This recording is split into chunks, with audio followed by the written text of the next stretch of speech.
enjoyed doing the photo shoot for the album. The concept was consistent sa music na medyo kakaiba sa mga nagawa ko na before. Sabi nga nila, reinvention daw. And it's a good thing kasi as a singer and performer who has been in the industry for 10 years now, dapat laging may bagong aabangan sa akin. So, thanks to my creative team for helping me achieve my vision for expressions.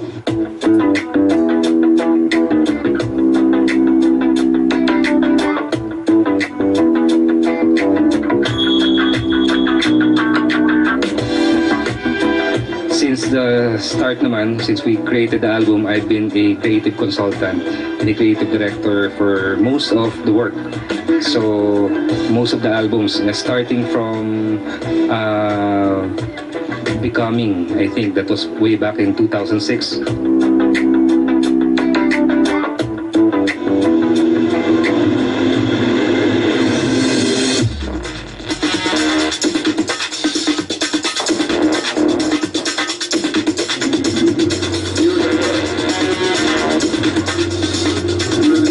It's a pleasure to be part of the team kasi we've seen Sarah grow from day one, and we're very proud of what she has become. And right now, I think we can still continue to see more progress. So this version of Sarah that we're seeing now will still improve way beyond from this year. So I think it's exciting to see that happen.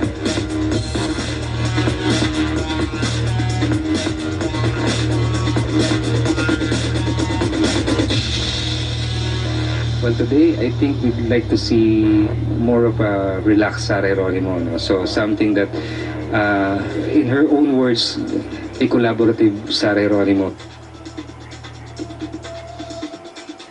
Yun, excited ako kasi alam ko na talagang Mark Micdao is one of the best photographers talaga ng generation na ito. So, happy ako at excited na ako makita. Grabe, I'm so proud of her kasi parang nag-exercise siya, tapos pagdating niya sa studio parang ibang-iba na yung mood from before. And nakita ko talaga masaya siya and parang mas stronger, and talagang it's a totally different Sarah. Parang it's her reinvention, this album.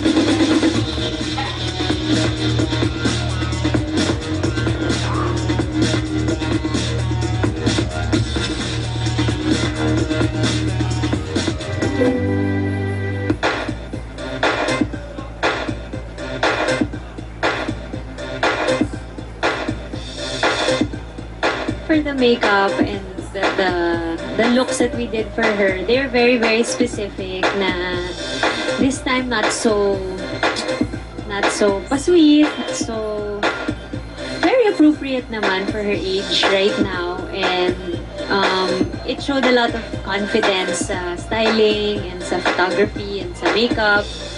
So ginawa namin kasi noon mga raw, yung mga look na raw, malakas yung dating, but still classy pa rin. Yung idea naman is just simple portraits. It's actually the attitude that gives out the mood of the photo. There's nothing really super technical about it. It's just a simple lighting. Hindi importante yung technicalities. It's more of like her expression sa camera and the way she is. Yung state of mind niya ngayon, yun yung main idea.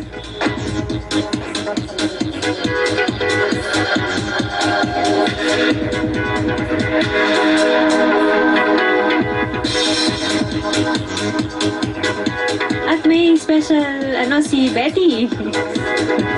May special participation.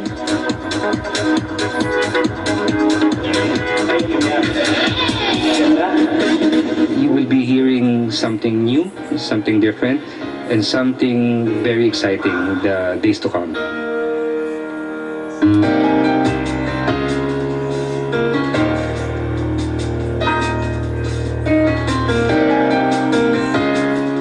I like the one where she was wearing jeans at saka naka-jacket siya. Kasi yung emotion ng shots na yan, parang lahat ng iniisip ni Sarah. All combined, rolled into one, pero relaxed siya. Tapos, on the other side naman, for a playful side, I like the one na nakasama niya si Betty. Kasi si Sarah yun eh. Very Sarah yun.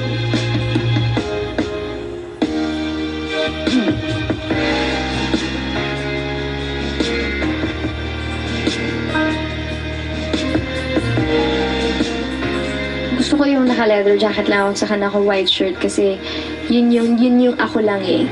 So, yun, very relax lang, pero nagka-edgy, di ba? Kasi may leather jacket.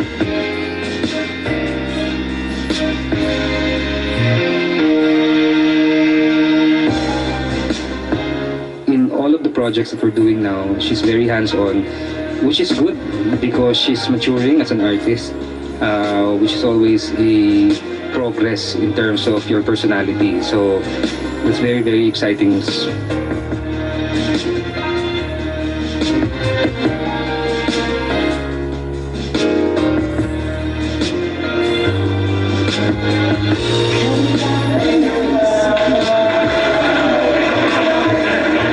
Yes, we're done with the shoot. Thank you to my glam team, to Miss Jella Laurel, to Miss Pam Quinones, John Valle, of course, Mark Nictao, our photographer. Maraming salamat. And to my very beautiful Bettina. Bye-bye. Bye-bye. Bye-bye.